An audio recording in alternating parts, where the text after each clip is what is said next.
So this talk, it's essentially a kind of workshop. So I hope that we can try and make it interactive. I hope if I ask you some questions, you'll be happy to type your answers. Are you okay to do that? Yes, you're happy to type some answers? Okay, you're telling me what time it is in your country. Is great. Okay, Hussein, Maria Jesus. Good. Okay, fantastic. So just to begin with, Dizzy, I'm trying to change the slide and the slide isn't quite changing just yet. Let me try again. Okay, here we go. Okay, I've just got a bit of lag. Okay, great. There are some contact details, direct contact details for me. So if after the talk you have any questions or any comments, there are some ways you can get hold of me. But you will get a copy of this as a follow-up. Okay. Some issue with the volume. Can you hear me okay now? Okay, a few of you are saying you have a problem with the sound, but anyway, most saying it's okay. So I'll press on. So this talk, let's start looking at the talk in general. This is essentially three things, three interconnected things. One, we will take a look at different kinds of extended speaking activities. We'll think about what is an extended speaking activity, and we'll think about why we do them. Then we will have a look at the importance of planning before you speak. And by this, I don't mean our lesson planning. I mean allowing our students to spend a little bit of time planning what they want to say before they say it. Okay. And this will be connected with looking at some ELT research, including some research of mine, which looks at the usefulness, the importance, and the benefits of planning. So it's essentially three things that are interconnected. Okay, and for those of you who are involved in research or maybe might be involved in research, I hope it's interesting for you. And those of you who aren't, I hope it gives you a good idea of the kind of academic research that's behind the methodology and the ideas that you use in the books. Okay, so let's move on. What is extended speaking? Well, that's a good question. I had a Google around and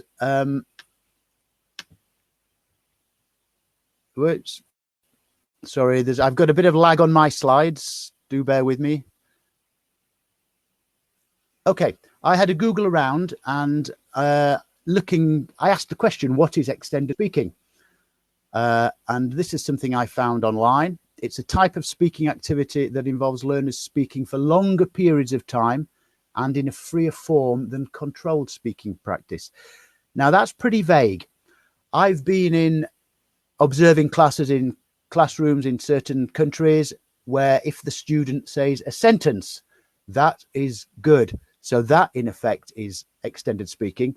I've also observed classes and been in other classrooms where the students have spoken for 10, 20 minutes, 30 minutes. So what is extended speaking? It depends on your context. I think it's anything more than controlled speaking practice where, let's say, you have to make a sentence using a certain grammatical structure or a sentence using some certain vocabulary item. It's where you have a bit more freedom to speak about what you want and say what you want. So whether it's just a few seconds or whether it's 10, 20 minutes, that's the key thing. It's a freer form than if it's controlled. Okay, so it's free speaking without fear, Allah. Yes, hopefully. Okay. What kind of extended speaking tasks are there? So this is the first question I'd like to ask you. Can you just put in the chat box what different kinds of extended speaking tasks can we use in the classroom? Any ideas? Would you like to type some suggestions? Different kinds of speaking activities. Debates, good. Role plays, interviews, dialogues, role plays, presentations, good. Talk for a minute about a topic. Paki, yes. presenting the answers. Okay, sometimes giving the answers to exercises, etc. Monologues, talk about monologues, reformulation, viewing something, plays again, discussions, debates, story cubes. Yep. Okay. Okay. Great. Okay, lots of nice ideas there. We'll look at a few. These are some speaking activities from the Hub series, the new course book series. And here's the first one, if the slide opens, a debate. Okay, so this is one from the Hub book. This is from the B1 level. You're going to hold a debate, which is better, box sets and on demand or traditional TV shows. Of course, that's not just a cold talk about this. They will have done some reading. There will have been a few arguments to give them some ideas, etc., etc. And that's the speaking task that culminates. That's an example of a debate. Okay, here's another one. A role play. Okay, choose a problem from the box. Role play two friends trying to solve the problem that they have. Okay, here's another example of a speaking task. Okay, a class survey. And here's a class survey about everyday things that make people happy. Now, I read something a little while ago about a market, I think it was a food company, and they did a survey and they wanted people's ideas about the little everyday things in life that make them happy. And they wanted to use that as part of their marketing. And here are some of the ideas. Getting into bed after a long day, finding a bargain in the shops, relaxing with a good book. I think some other things on the survey from this food company was the cold side of the pillow, which I quite liked. Have we all done that, when you turn your pillow over and it's cold on the other side? I asked this question in Malta at a workshop a couple of weeks ago, and somebody said their favorite little pleasure is opening a tin of lip balm for the first time and having that first bit of unused lip balm, which I thought was great for a nice little everyday pleasure that makes her happy. Yes, that's exactly what I thought. Yes. Anyway, so what about you? Could you just maybe have a little think for a few seconds and then just type in what everyday pleasure makes you happy? For me, it's maybe a glass of wine and listening to my vinyl records. First cup of tea. Yeah, good. A glass of wine, cup of coffee, exercising. Okay, good. Playing with your pet, wine and chocolate. On the balcony, the dog, a hot shower, Netflix and tea. Okay, tea with mint. Okay. Cake for breakfast. Okay, yep.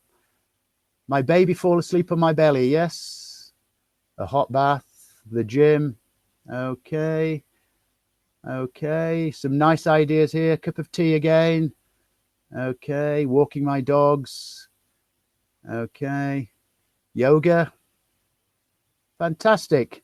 Warm pajamas on a cold day. Okay, turning the aircon in my car. Great, some nice ideas. So that's a little idea that I think the students might find fun. They can choose their own favorite little everyday things that make them happy, then do a little survey and share their ideas. Okay, so that's another example of an extended speaking. Let's move on and look at another one. Okay. Decide on the best animal picture. So this is an exercise where it's a decision making, it's a discussion. And of course, you can use the language of opinion, would be very frequent in this kind of exercise. And again, it's not just asking the learner cold out of nowhere. This comes after a reading text about a nature photographer. He then talks about the qualities, the characteristics of a good animal picture. So based on the information we've put in, the students then decide which animal picture they like. They decide on their own, and then they have a group discussion and they have to choose a winner, although this was a photographic competition. So I'd be interested to know, which of those pictures do you like best? Which of those is your favorite? Maybe just like to write the name of the animal, or the Nemo, that's the fish. B, the puffin. B is a puffin. E, B, D, F. Okay, we've got the Nemo again. A, the elephant. No one, the frog. I was going to say no one's mentioned the frog, but somebody just mentioned the frog. Okay. So again, I mean, I hope you see that that would be another example of an engaging, interesting speaking activity. Okay. I think my favorite is B. I like puffins. Okay. Cute. Yeah. Let's move on. Okay. And one more speaking activity that we'll look at is a presentation. When I asked at the beginning, some of you mentioned presentations. Here's one way of setting up a presentation. This is from a unit about natural wonders. It's about the natural world and a feature on natural wonders. And here you have the Gullfoss Falls in Iceland. Maybe some of you have visited there. It's an amazing place. And to set up the presentation, what we do, we listen to somebody giving a presentation about the Gullfoss Falls. As you listen, you hear the information here. Where is it located? How was it formed? Or when was it formed? Or what is it surrounded by? You hear a model, and then you choose a natural wonder in your country, or maybe on your continent, and then you prepare and you plan a presentation of your own. So that's another example of a kind of extended speaking. So we've looked at a few examples: debates, role plays, discussions, giving your opinions, decision making, and a presentation. Lake Baikal. I've been to Lake Baikal. Yes, that would be a very good one to do this kind of activity for. Okay, so there are some examples of some kinds of extended speaking activities. Okay, but why do extended speaking? Okay, and again, another question that you could maybe just put a quick answer in the box. Why do extended speaking in the classroom? Okay, any ideas? Why do extended speaking activities? What's the benefit? Fluency, help develop fluency, sure. Fluency. Confidence, exactly, Agnieszka. If a student can speak at length, that can really give them some confidence. Freedom to express themselves, Gabrielle, yep. Okay, good. It's learner-centered, fantastic. Enhances real communication skills. I mean, a lot of our speaking is extended, isn't it? Okay, great. Prepare for state exams. That's a good reason. Okay. Improve their critical thinking, sharing ideas in a natural way. Ingrates what they've learned, a good way of practicing the language and the content they've learned. Okay, fantastic. Some great ideas there. This is a little checklist that and it's fun, Susanna. Good. And a challenge in itself. Okay. Have a little look at those. I'll just keep quiet for a few seconds. You have a look at those. These are some suggestions of why I think extended speaking is a good thing to do in the classroom.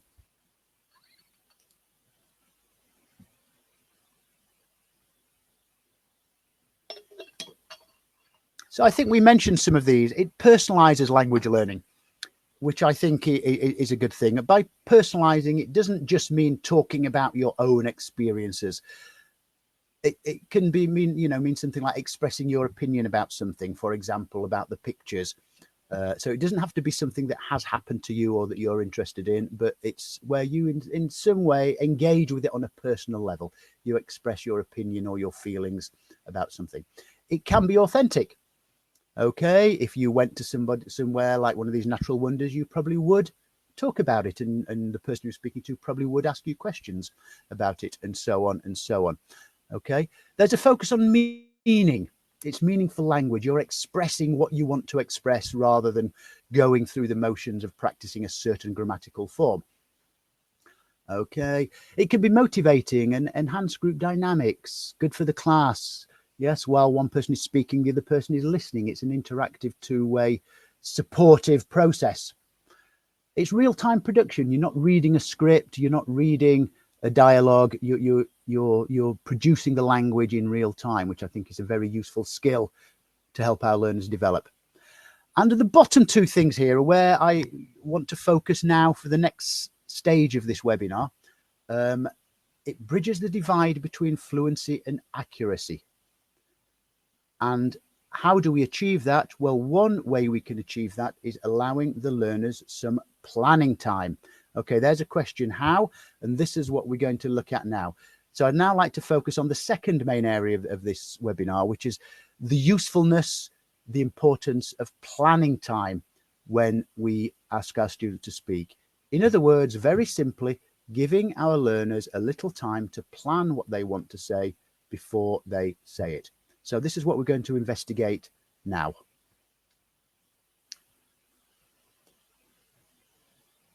Okay, we talked about bridging accuracy and fluency, and planning time is one way that we can do that. Okay, planning enables us to enhance accuracy and enhance fluency. Okay, so we're going to now look at a little bit of sort of a background into that.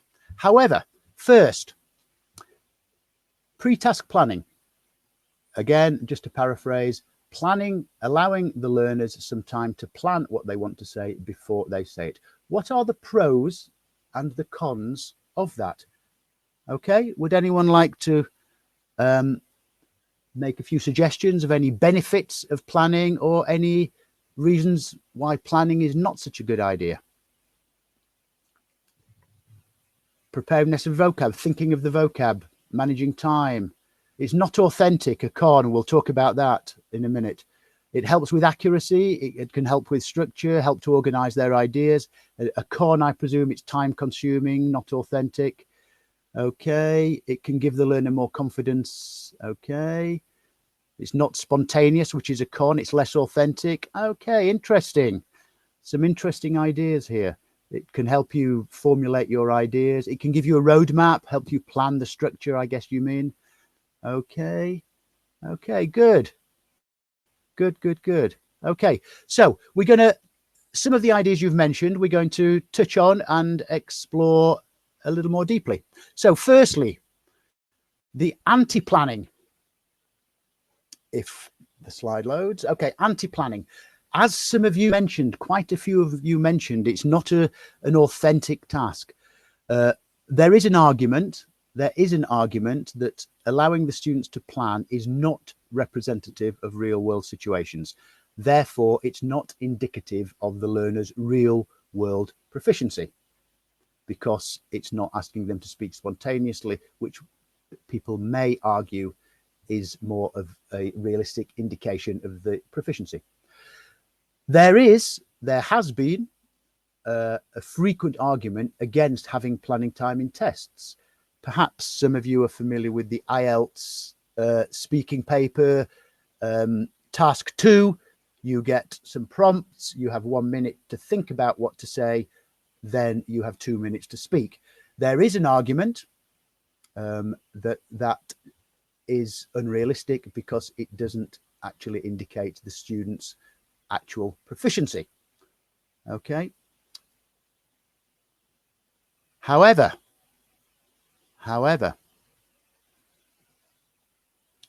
anticipating what sort of language is needed in a given situation is similar to what second users will do in real life. That's Martin Bygate. So the other side of the coin is that actually in the real world, we do anticipate and we do plan. I know I have. I'm sure you all have. You know, when you've been speaking a foreign language, you've anticipated, you've maybe rehearsed what you need to say. You've maybe anticipated the response, and you've maybe anticipated and planned your response to the response. So in a way, this planning is, I think, a very useful skill that we can get our learners to start to employ. Maybe they do it spontaneously, but I think, you know, we can encourage them. So there are two sides to this. It's not indicative of real world proficiency, but at the same time, it's something that we do. Okay, let's look at reasons for planning. Okay, Patrick Howarth. Planned speech can give the speaker the opportunity to experiment with and develop language. And again, when you were putting your ideas in the chat box, you know, a lot of you were saying it helps you to plan, it helps you to find the vocabulary that you need.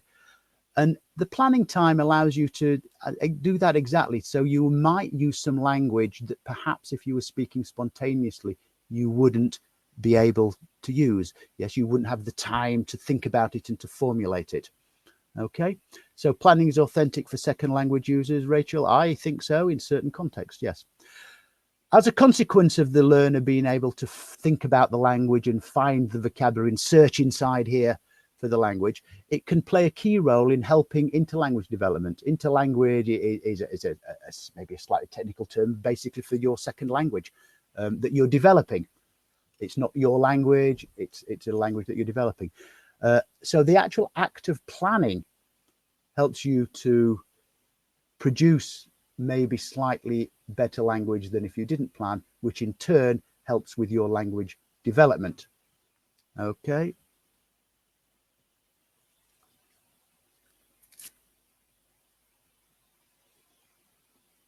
So, also, learners who plan tasks generally attempt more ambitious and complex language and hesitate less.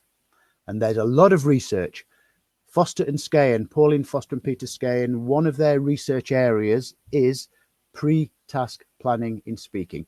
So planning before you speak in an English as a foreign language context is an academic field that has been researched for 30 years or 30 or so years.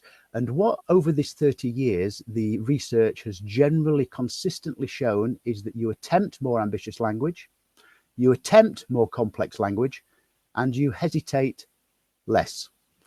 And we'll go a little bit deeper into that.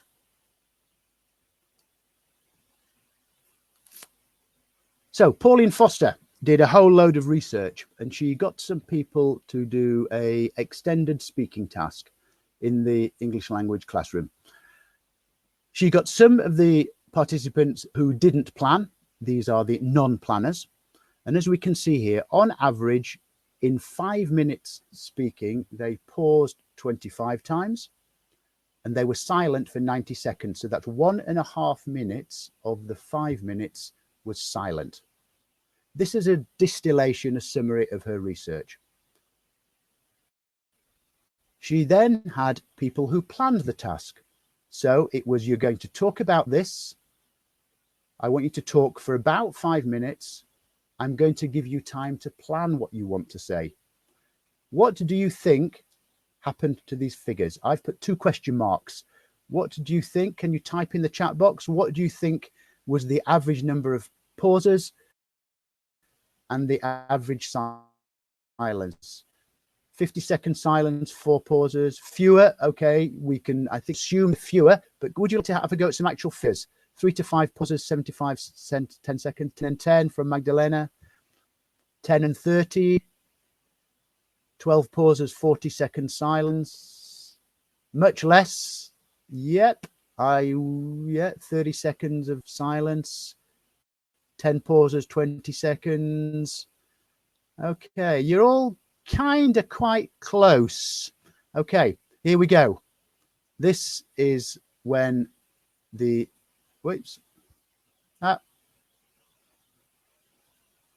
sorry, I just go back a slide.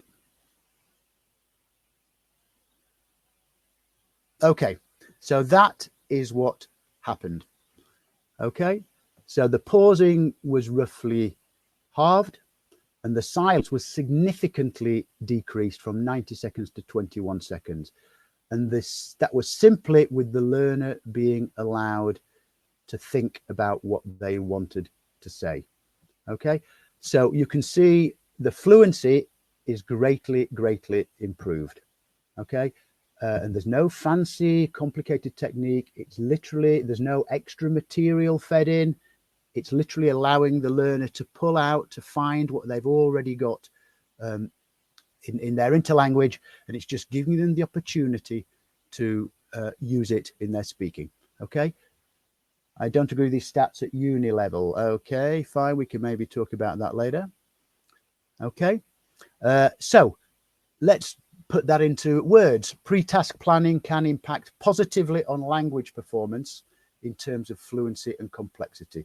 Yes, research after research after research showed you were more fluent, you paused less, there was less silence, there was less hesitation, and you did attempt more complex language. The research also showed you were attempting more complex language, which is a key driver in developing the interlanguage. However, Fluency, yes. More complex language attempted, yes, which is great. But were you more accurate? Over this 20, 30 plus years, there's also been a lot of research to say that if you plan, are you more accurate, grammatically accurate? And over the 20 or 30 years, the research, the data on this has been inconsistent or inconclusive. For example, Rod Ellis did some research and he showed that your accuracy was increased when you planned. He then repeated the research a few years later and showed there was no significant increase in your accuracy. Okay, and all these people have done this research, and they've all, if you combine all the results, there's a lot of inconsistency. So one of my main interests is grammar, and I decided to research this. So what we're going to do now is the third section of the talk before we put it all together, and we're going to have a little look at ELT research, and this is my research. I decided to investigate, if you plan, are you more accurate? And just to repeat, yes, you're more fluent, etc., etc. You attempt more complex, but are you more accurate if you plan? Okay, so let's have a look at the research that I undertook very briefly. I'd like to give you a little summary of it. Okay, so I gave 50 participants. Each of them did a task which they planned, and each of them did a task which they didn't plan. Here is an example task. Talk about a film that you like. What type of film is it? What's the main story? And I gave the learner these prompts of something to talk about. Task B was very similar, but instead of talking about a film, they spoke about a piece of music or a song that they liked. And essentially what I did, I tossed a coin. The statisticians at the university, they said the best way to be random is to toss a coin.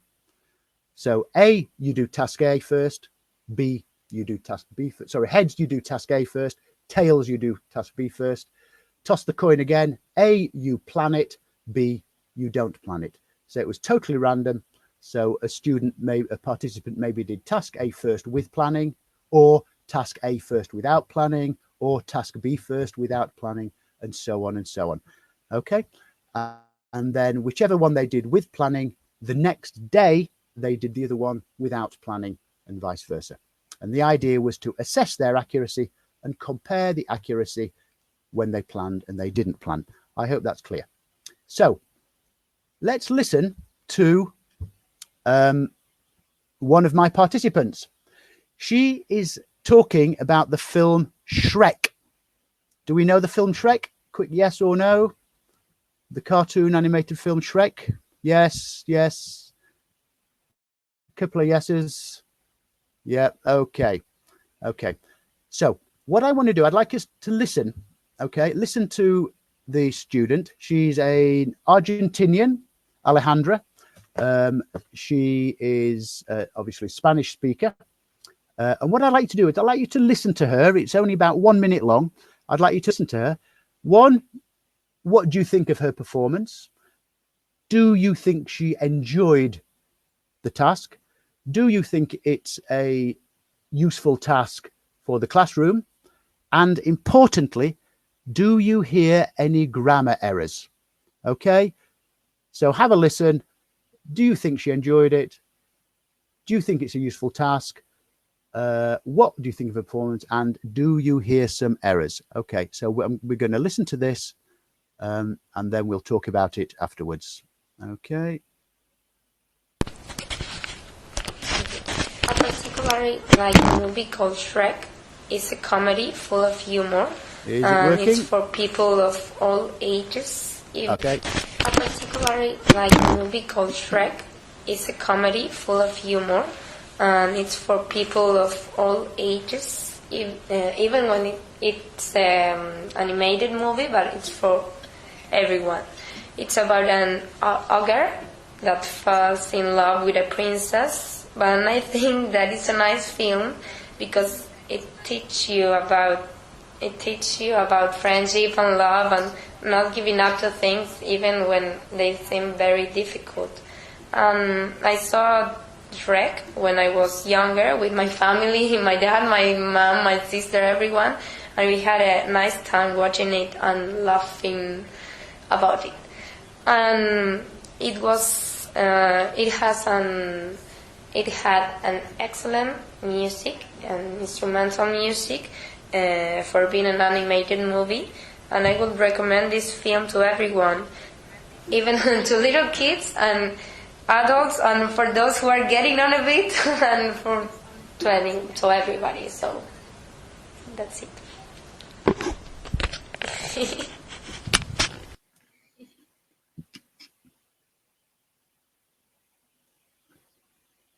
Okay, I'm just going to get the presentation back.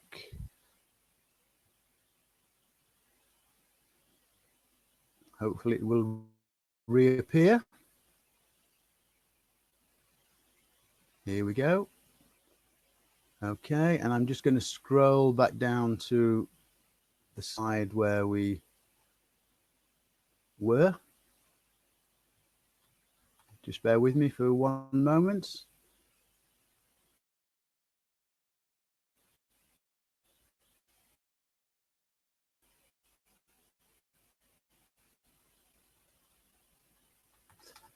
Sorry, I'm trying to scroll here, scrolling very slowly. Okay. I've gone too far. Sorry, it's just a bit slow. Nearly there.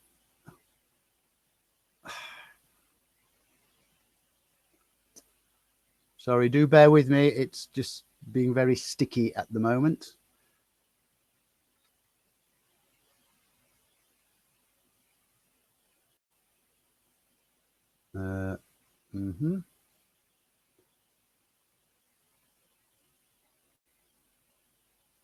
Okay, good. Fine. Good. Okay. Sorry about that. My scrolling was a bit sticky. It kept going backwards and forward. So, do you think she enjoyed the task? I saw a few of you. It sounds positive that she did enjoy it. I think she did enjoy it. Yes. There she was. She was in grey, cold, wintry Oxford in January. Back home in Argentina, it was the middle of the summer. I think it was a very nice experience. It made her connect back with home, with her family. She was laughing at the end, Mohammed. Yes, I think she enjoyed that task. So I think as a classroom task, I think it's a great thing to do in the classroom. Yes, it ticks a lot of the boxes we've spoken about. It's real time, it's personal, it's engaging, it's meaningful. And Mohammed, you mentioned she laughed at the end. She said something at the end. She said, it's good for people of all ages, especially those who are getting on a bit. Why do you think she smiled to herself, and you heard a little laugh when she said, I'm getting on a bit, for people who are getting on a bit? That was because we had done that piece of vocabulary in the previous lesson. And she took the opportunity to include it, as a good student, to include it in her speaking. Okay, and that's a nice example of where we said the evidence shows that you do attempt complexity. Yes, had she been speaking spontaneously, she probably maybe wouldn't have had a go at that. But because she had the time to plan and think about it, she chose to include that in her speaking. So that's a nice example of the benefit, one benefit of planning. Okay, what about grammar? The key thing here, did we hear any grammar errors? I saw a few of you typing as we were listening. Any grammar errors? Okay. There were a few. For example, can you remember any third person verb form? Yes. Not very many. Yes, but they were minor. I agree they were minor. And this is another great thing about this. The focus is on meaning and content. And you said they were minor. I would suggest that had she not planned it, they would maybe be less minor. They were probably four, a few more letters. So this is what we heard. It's just loading. She self-corrected herself, but did she? Now the page, there we go. So this is what we heard. And just as a aside, technically, when you write down spoken script, you shouldn't use punctuation. Okay, if you're academically analyzing spoken script, we don't use punctuation because when we speak, comma, we don't use punctuation, sorry, full stop. Okay, so this is why there's no punctuation here. There are the errors she made. She may be self-corrected in some places, but it teach you about she didn't self-correct. She tried, she realized she'd made an error. She tried to repair it, but she repeated the error. Okay. Even when, even if, an animated, no an. For being an animated movie, which I think is a Spanish interference, whereas in English it would be for an animated movie. Okay. So as we've been saying, a few little grammar errors, but nothing really of importance, nothing that interfered with meaning. So basically, I would say that's a really nice little bit of speaking that she enjoyed, and a very positive experience for her. And there at the bottom is where she said it's good for those who are getting on a bit, which was this nice, gave her the possibility to use this to increase the complexity where perhaps she wouldn't if she'd planned. So let's get back to the research, which is what this is all about. In my research, I had 50 participants. Each one spoke with planning and without planning. So I had 100 of these that I had to analyze. And I had to analyze the grammar, and then I had to compare the grammar with when they planned and when they didn't plan. And it was the same student who planned and didn't plan. It wasn't a different student with different strengths. It was the same student. They were a day apart, so there was no chance for them to have generally improved their English apart from in 24 hours. So I needed to measure the grammar. And the measure that I decided was to count the number of clauses, count the number of errors. So 6 out of 25 is an inaccuracy of 24%. It is an accuracy of 76%. So I did this for 100 of these scripts, gave each one a measure of accuracy and compared the accuracy. Okay. And here is a little example of what we found. This is just 10 of the participants. Remember, there were 50 in total. NP, non-planning. PTP, pre-task planning. So the NP column, PTP, pre-task planning. In other words, NP, they didn't plan. PTP, pre-task, they did plan. And then the third column is the increase in accuracy. I've put this here to show you just as the illustration. One of the 50, there was no change. This person had the same accuracy whether they planned, when they planned, didn't plan. One participant was actually more inaccurate when they did plan. But 48 of the 50 were all more accurate when they planned. The statisticians did some statistics and they decided that was very, very significant. It wasn't chance, it wasn't random, it was significant. It passed all their tests that they did. Okay. So there's very compelling data there. How could we measure the accuracy? Well, as I said, you know, the number of errors as a ratio to the number of clauses. Okay. As we can see, some of the participants had a 25, 24, 30% accuracy. Here's a question for you. Which level learner, higher level or lower level, do you think had the biggest improvement when they planned? Higher level or lower level? Who improved the most? Who benefited the most from planning? Natalia, low level, lower, higher. Magdalena, lower, higher, question mark. Marie, yes, higher. Well, it was actually the lower levels. All the ones that were in the 20s, 25, 24, 30, they were A2 level, possibly B1. The ones which were in single figures, 3%, 2%, 9%, they were probably the B2 and the C1 level students. So this is another interesting thing, that the lower level learners can benefit more from planning, whereas the higher level learners are probably more proficient anyway. So in spontaneous speech, they would be quite a high level. Of course, they still do improve, but less significantly. So this is something for us to think about in the classroom. Maybe giving planning time is perhaps more useful for our lower level learners.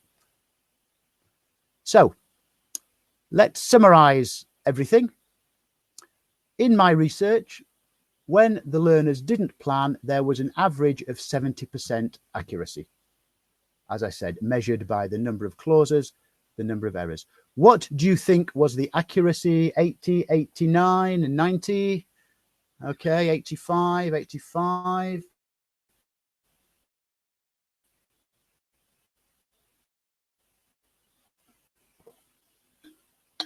Nobody's got the right number yet, but you're close. You're all, yeah.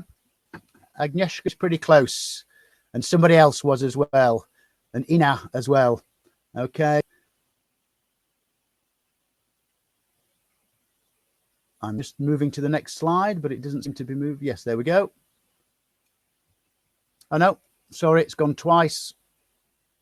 I do apologize. It's a bit sticky here. It's 81%. Marina, very close. Okay, 81%. So the research was statistically shown that you are that significantly bit more accurate. Let's put that into practical terms, that if when you speak, like Alejandra did, for 1 or 2 minutes, if you make 2, 3, or 4 fewer errors, that can only be a good thing for the learner, a good thing for their confidence, and a good thing for helping them to develop their interlanguage and develop their language in general. Okay, so that's hopefully interesting for some of you, a little insight into a bit of ELT research. But the important thing is something as simple as allowing our students a little bit of time to plan what they want to say can improve their fluency, improve the complexity they attempt, and, according to my research, improve their accuracy. It shows that they've already got the language in here. We're not inputting language for them to use, it's in here. And it makes us realize how many times do we ask the students to do something and we don't really give them enough time to fulfill their true potential. Okay, so let's just sort of move towards the end now and wrap things up. We think what's happening is based in Levelt's 3 stages of speaking. Some of you may be familiar with this. 3 stages of speech processing. The first stage is the conceptualization stage. Content is encoded into propositions. We talk about propositional content. In other words, what do I want to talk about? So when we're speaking, the first thing we do is we think about what do I want to say. Then, once we've established the propositional content, what I want to say, we then very quickly, almost simultaneously, linguistically code it. So we turn what we want to say in how to say it. And that's the appliance of grammar, I think. That's where the grammar, that's what grammar is, isn't it? Turning our ideas into language. And then the third stage of Levelt's 3 stages is articulation, where we actually speak it. Now, when we plan a speaking task, what we're doing, the planning enables us to do stage 1. We've already decided what we want to say. Also, maybe we've done some linguistic coding. Maybe we've thought about how to say it. For example, if we go back to Alejandra, she'd maybe already decided to use this for those getting on a bit, this nice little idiom. Okay, so we establish the content, what, we start to think about why, so that when we actually speak, our brain can attend to, can focus on how to say it, rather than spending time thinking of what to say. And our brain can only attend to so much. And if our brain is thinking of what to say, we can't then linguistically code it as effectively. It's all quite very simple and straightforward. Okay, and as we've shown, that the planning improves fluency, accuracy, and complexity. So, just to wind things up, to wrap things up over the next few minutes, a couple of quotes that you can read that hopefully summarize what I've been saying.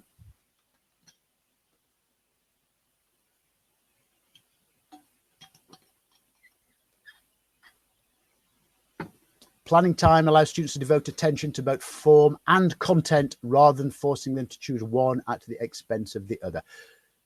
If you said talk about this, go, certain individuals will be focused on accuracy. I would like to talk about a film which may be accurate, but at the expense of dynamics and dynamism and color and content. Other individuals, blah, blah, blah, blah, blah, maybe a lot of content, a lot of emotion, but possibly at the expense of accuracy. Whereas a simple planning stage can allow you to focus, to devote attention to both. Scott Thornbury, talking about something with which you are familiar will be easier for accuracy than something that you create from scratch. And that planning stage builds up that familiarity. So when you speak, you've already thought about what you want to say. Therefore, it's easier for accuracy because you've got the content there. Our brain can attend to how to say it. Okay, so the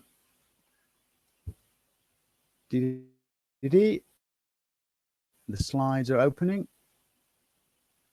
The next slide is opening. Okay, so what are the implications? Well, I think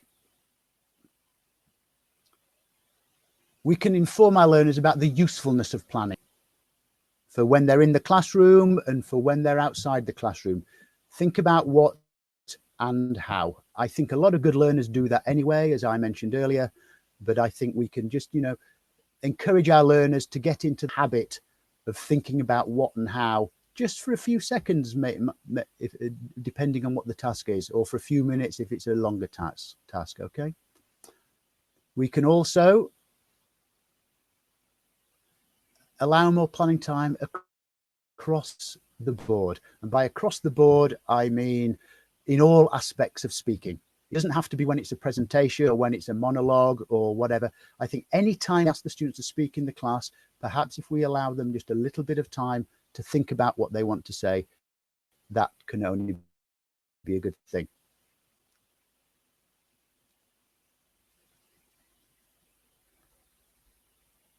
We can write our own activities.